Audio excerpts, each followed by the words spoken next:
ख्रिस्तामधील सर्व प्रिय बंधूंनो आणि भगिनींनो, सुप्रभात. आजचा दिवस 18 जुलै शनिवार. राजमुकुट. राणी वष्टीला राजमुकुट घालून राजासमोर आणावे. एस्तेर 1:11.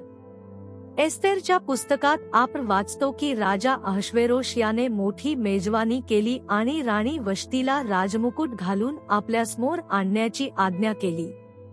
परंतु तिने राजाची आज्ञा नाकारली. आज राजांचा राजा प्रभू येशू ख्रिस्त आपल्या लोकांना कोक्याच्या लग्नाच्या मेजवानीसाठी बोलावत आहे. तो आपल्याला आध्यात्मिक सौंदर्य आणि स्वर्गीय गौरवाने सजवू इच्छितो. पण त्याला हवे असलेले अलंकार केवळ बाह्य नसून मुख्यतः अंतःकरणातील आहे. देवाला अपेक्षित पहिला अलंकार म्हणजे पवित्रता.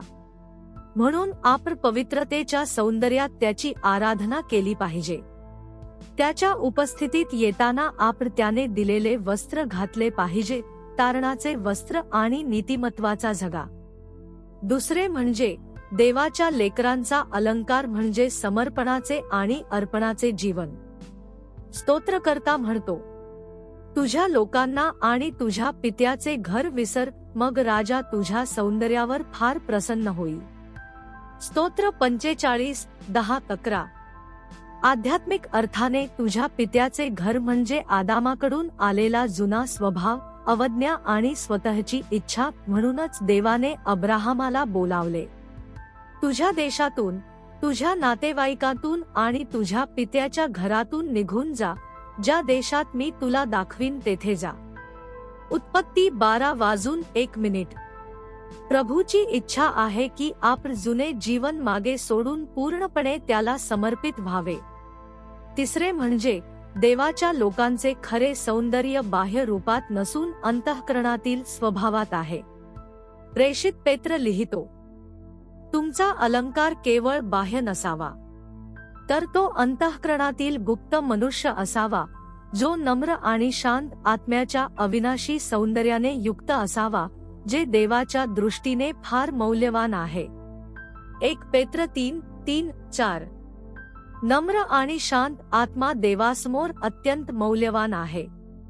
प्रभूने आपल्या लेकरांना केवळ सजवले नाही, तर त्याने त्यांना मुकुट देण्याचेही वचन दिले आहे. हे मुकुट त्याने विश्वासू सेवकांना दिलेला अभिषेक, अधिकार, जबाबदारी आणि आध्यात्मिक विशेषाधिकार दर्शवतात. जे विश्वासात टिकून राहतात, आपली शर्यत पूर्ण करतात आणि ख्रिस्ताशी विश्वासू राहतात, त्यांना एक दिवस नीतिमत्वाचा मुकुट मिळेल. पौलाने साक्ष दिली, मी चांगली लढाई लढलो, माझी शर्यत पूर्ण केली, मी विश्वास राखला. 2 तीमोथेय 4:7.